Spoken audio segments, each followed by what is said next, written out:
बिस्मिल्लाहिर्रहमानिर्रहीम। उम्मीद है आप सब खैर आफियत से होंगे। मैं हूं Rizwan Javed from guardian college. आज हम पढ़ेंगे सेंट्रीपिटल फोर्स। सबसे पहले इसकी डेफिनेशन देखते हैं। A force which compels a body to move in a circular path. ऐसी फोर्स जो भी किसी बॉडी को मजबूर करती है कि वो सर्कुलर पाथ में मूव करे, वो क्या कहलाती है? Centripetal force. इसकी एक और डेफिनेशन भी है हमारे पास। The force which bends the normally straight path of a particle into circular path. अगर सपोज आपके पास कोई पार्टिकल है, कोई मास है, वो स्ट्रेट मूव कर रहा है, ऐसे आपके पास स्ट्रेट मूव कर रहा है, ये ऐसे स्ट्रेट मूव कर रहा है, तो ये क्या करती है? उस पार्टिकल को सर्कुलर फॉर्म में मूव करवाती है, इस तरह सर्कल में मूव करवाती है। ऐसी फोर्स को हम क्या बोलते हैं? Centripetal force. यहां पर अगर आप इस फिग के अंदर देखें तो ये कोई मास है, पार्टिकल है जिसका मास क्या है? m है, वो सर्कल में मूव कर रहा है। अगर सपोज हम कहें इस पॉइंट A पर सेंट्रीपिटल फोर्स ख़त्म हो जाती है, तो वो पार्टिकल क्या करेगा? इस सर्कल पर टेंजेंट बना के ऐसे निकल जाएगा, जिस तरह से ये फिग के अंदर शो करवाया गया है। तो अगर तो वो पार्टिकल सर्कल में मूव करना चाहता है तो उस पर सेंट्रीपिटल फोर्स लगती रहेगी। अगर सेंट्रीपिटल फोर्स ख़त्म हो जाती है, वो कोई भी पॉइंट हो, चाहे ये वाला पॉइंट है, ये है, कोई भी पॉइंट हो, तो वहाँ पर जैसे ही सेंट्रीपिटल फोर्स ख़त्म होगी, वो पार्टिकल क्या करेगा? टेंजेंट बना के ऐसे निकल जाएगा। ये एक्सपेरिमेंट आप अपने घर के अंदर भी देख सकते हैं कि क्या हो कि आप किसी पत्थर को बांधें, स्ट्रिंग के साथ, रस्सी के साथ बांधें, एंड देन पहले आप उसको सर्कल में घुमा रहे हो, तो देन उसको छोड़ें, तो वो जो सर्कल बना होगा एक, उस पर वो टेंजेंट बना के क्या करेगा? वो पत्थर निकल जाएगा। अब हम इसके मैथमेटिक्स की तरफ आते हैं कि हमारे पास कोई पार्टिकल है जो कि पॉइंट A से B मूव किया है उसने। ये अगर आप इस पिक के अंदर देख सकें, ये सर्कल का क्या है? सेंटर, जिसको हमने O से शो करवाया हुआ है, और ये कोई पॉइंट हमने A लिया है। कोई पार्टिकल है, वो पॉइंट A से B तक मूव करता है, और ये जो डिस्टेंस है इसको हमने क्या बोला? ये रेडियस है इसका।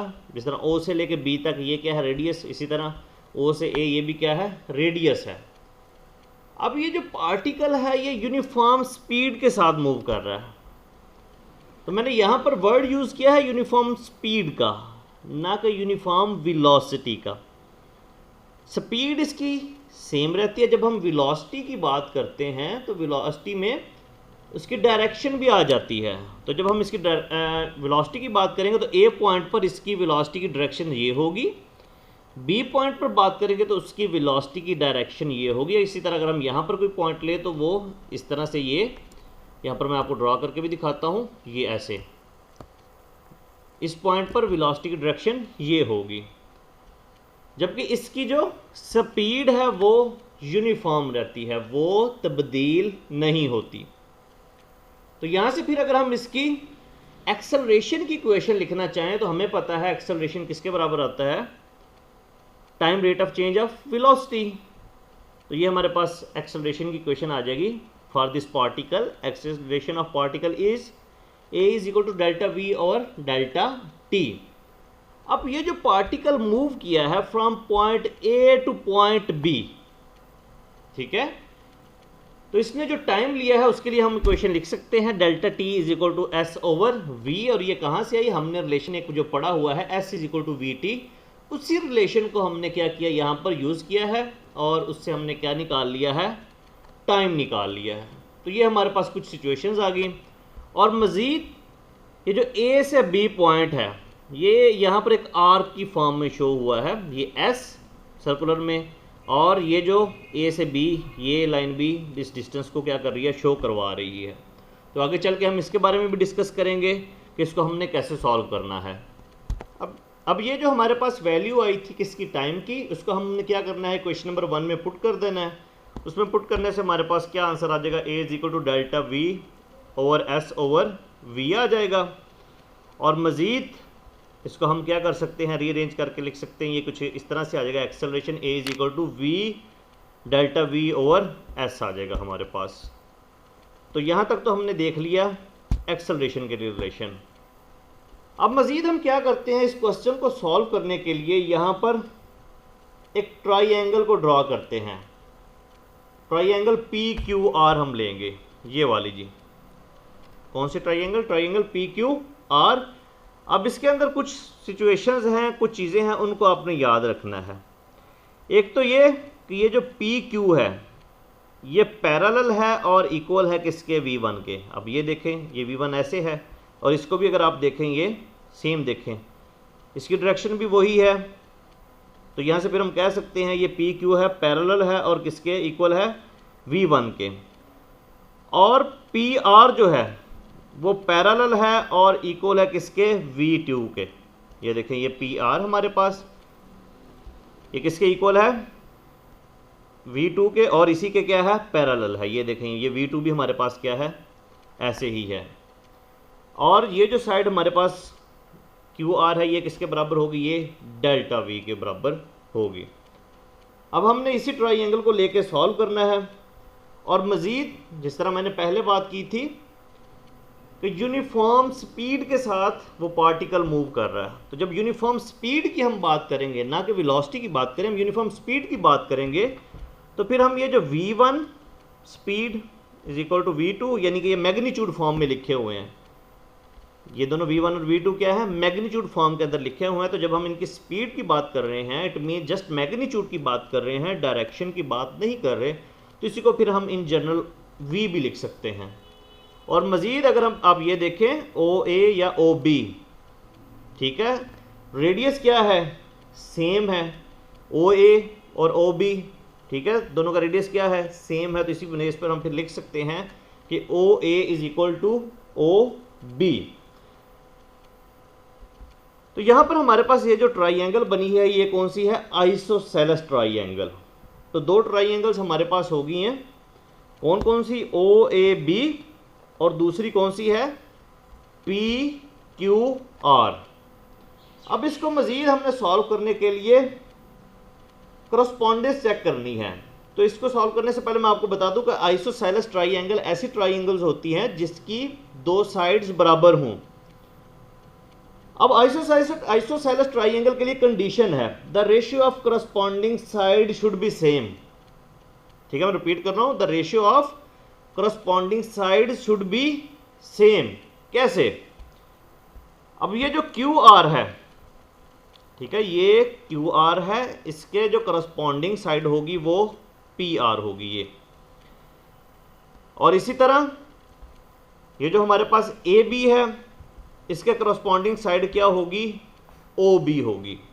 तो एक तो इस तरह से भी आप इसको सॉल्व कर सकते हैं, या इसके लिए एक और भी तरीकाकार है। सिंपली जब हम क्या करेंगे, ये QR को देख रहे होंगे, ठीक है, किसको?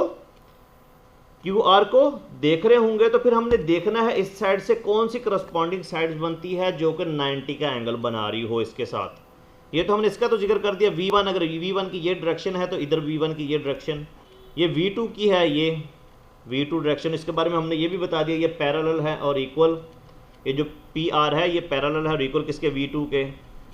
अब यहाँ पर जब हम क्या करेंगे, QR लेंगे, तो हमने देखना है कि हमने इसके करस्पॉन्डेंस लेनी है, तो इस साइड से इसके सामने कौन सी साइड आएगी। तो हम वहाँ पर आप इस चीज़ को मद्देनज़र रख सकते हैं कि इस साइड से मैंने वो वाली साइड लेनी है जो अगर मैं इस ट्राइएंगल को उठा के इसके यहाँ प्लेस करूँ तो इसके साथ क्या बनाए? 90 का एंगल बनाए।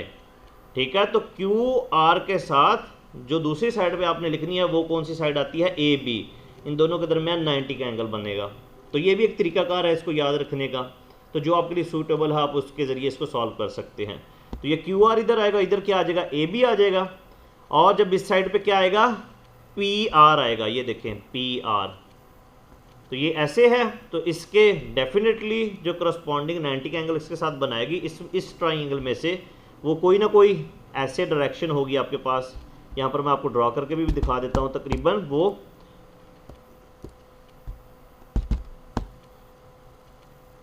वो कुछ ऐसे होगी। ठीक है। तो अगर आप गौर करें यहाँ पर वो कौन सी बन रही है, ओ बी साइड बन रही है, तो यहाँ फिर आपने उसको लिख देना। तो जिसमें से जो सा तरीकाकार आपके लिए आसान हो आप उसको फॉलो कर सकते हैं। आप सिंपली जो इनकी वैल्यूज़ हम उनको यहाँ पर क्या करते हैं, पुट कर देते हैं। क्यू आर किसके बराबर है जी, डेल्टा वी के। पी आर किसके बराबर है, ये देखें ये किसके बराबर है, वी टू के। और हम इसको क्या कर रहे हैं, वेलोसिटी की फॉर्म में नहीं, हम इसकी जस्ट मैग्नीट्यूड लिख रहे हैं। तो इसकी वेलोसिटी नहीं लिख रहे क्योंकि वेलोसिटी के अंदर डायरेक्शन भी आ जाती है, तो हम इसको वेलोसिटी की सिर्फ मैग्नीट्यूड लिख रहे हैं। और इसको हमने यहाँ पर मेंशन भी किया है, तो क्योंकि हम जब जस्ट मैग्नीट्यूड की बात करें तो v1 और v2 क्या होंगे, इक्वल होंगे। ये मैग्नीट्यूड्स लिखी हुई हैं तो इसको हम एक जनरल नाम दे देते हैं, बजाय v1 v2 लिखे हम इसको v का नाम दे देते। तो यहाँ पर क्या किया है, v का नाम दे दिया। और यहाँ पर ये ए बी आ गया, और ओ बी किसके बराबर है जी, ये रेडियस के, ये आ जाएगा हमारे पास आर के बराबर। अब इसको मज़ीद सॉल्व करते हैं। मज़ीद सॉल्व के अंदर हमने क्या करना है कि ये ए और बी पॉइंट्स अगर आप देखें तो ये एक आर्क बन रही है और ये ए से बी डायरेक्ट पॉइंट है, ये दोनों इक्वल नहीं हैं। हम क्या करते हैं, ए और बी पॉइंट को बहुत पास ले आए, इतना पास ले आए कि ये ए बी वाला जो फासला ऐसे डायरेक्ट और ये जो आर्क की फॉर्म में है दोनों क्या हो जाएं, इक्वल हो जाएं। तो फिर हम उस सूरत में लिख सकते हैं A B is equal to S. जब वो वाली सिचुएशन हमारे पास आएगी, ठीक है, और टाइम क्या होना चाहिए, डेल्टा टी अप्रोचेस टू 0, तो ये जो ए बी आर्क होगा ये नियरली इक्वल हो जाएगा किसके, लाइन ए बी के हो जाएगा। तो जब ये सिचुएशन आएगी तो हमने फिर क्या करना है, ए बी की जगह पर हम एस पुट कर देंगे, ठीक है। तो यही हम नेक्स्ट करने जा रहे हैं। तो ये जी यहाँ पर हमने ए बी की जगह पर क्या पुट कर दिया है, एस। ये कुछ सिचुएशन में था जब ए और बी एक दूसरे के बहुत पास आ चुके हैं, उस सूरत में तो जो ए बी था उसको हमने रिप्लेस कर दिया किसके साथ, एस के साथ। तो ये delta we over V is equal to S over R. इसी को रीअरेंज करके जब आप लिखेंगे, ये एस वी इस तरफ चला जाएगा, एस वी ओवर आर आ जाएगा। तो अब सिंपली क्या करें, ये वाली जो इक्वेशन है इसको ऊपर हम पुट करते हैं। जब हम वैल्यूज़ पुट करेंगे इसके अंदर, यानी कि ये जो हमारे पास इक्वेशन है कौन सी, delta v is equal to s v over r, इसको हम पुट करते हैं जो हमारे पास लास्ट वाली ये एक्सेलरेशन की इक्वेशन थी, ये वाली। यहाँ पर हम वैल्यू क्या करते हैं, पुट करते हैं। जब यहाँ पर वैल्यू पुट करेंगे तो ये आ जाएगा v s v over r, s आ जाएगा। तो यहीं से जो चीज़ें फिर कटती हैं उनको काटा भी जा सकता है, जो स्केयर जो मल्टीपल्स हो रहे हैं वो इस तरह वी और वी, ये वी स्केयर हो जाएगा, एस से एस क्या होगा, कट जाएगा। तो ये किसके बराबर आ जाएगा, a is equal to we square over are. तो ये क्या कहलाएगा, सेंट्रीपिटल एक्सेलरेशन कहलाएगा ये वाला। तो इसके साथ आप सबस्क्रिप्ट में सी भी लिख सकते हैं छोटा सा, जो कि ये चीज़ बताएगा ये कौन सा एक्सेलरेशन है, सेंट्रीपिटल एक्सेलरेशन है। अब अगर हम इसकी डायरेक्शन की बात करें कि सेंट्रीपिटल एक्सेलरेशन की डायरेक्शन कौन सी होती है, तो इसकी डायरेक्शन अलोंग द रेडियस, ठीक है। तो अलोंग द रेडियस इसकी डायरेक्शन होगी। और इसके बाद अगर हम बात करें, क्योंकि हमारा जो फाइनल टारगेट है वो हम क्या फाइंड करना चाह रहे हैं, सेंट्रीपिटल फोर्स। तो फोर्स का फार्मूला हमें पता है, F is equal to M में होता है।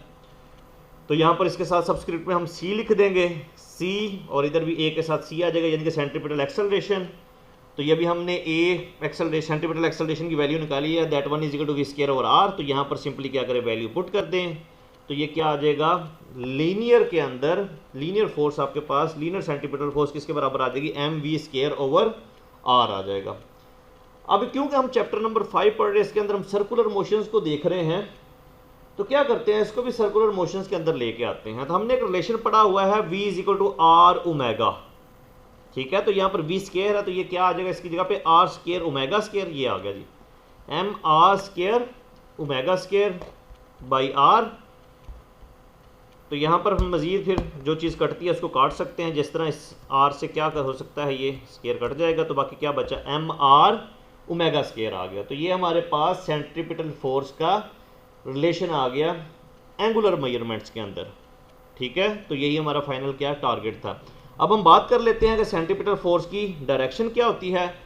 तो ये इसकी डायरेक्शन की अगर बात की, ये towards the centre of the circle होगी, ठीक है। अगर ये हम बात करें, सपोज ये सेंटर है, ये टुवर्ड्स द सेंटर होगी। तो इसी वजह से क्या है, इसी फोर्स की वजह से वो कोई भी बॉडी हो, कोई भी पार्टिकल हो, वो सर्कल में मूव करता है। अगर ये फोर्स ब्रेक हो जाए, ख़त्म हो जाए, तो पार्टिकल सिंपली क्या करेगा, इस सर्कल पे टेंजेंट बना के ऐसे टेंजेंट बना के निकल जाएगा।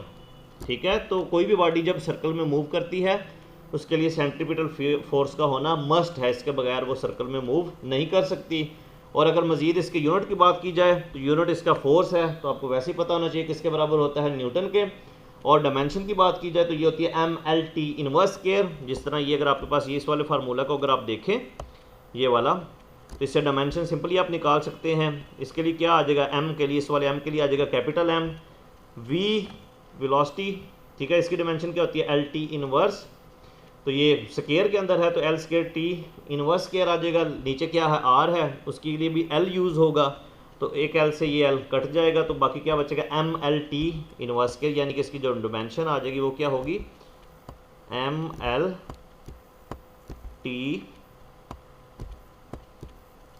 इनवर्स स्केयर आ जाएगी। और साथ में ये स्केयर ब्रैकेट्स आपने लाजमी डालनी है जो कि साइन बताती हैं किसका, डायमेंशन का। ये आपने क्या लिखी हुई है, डायमेंशन होगी।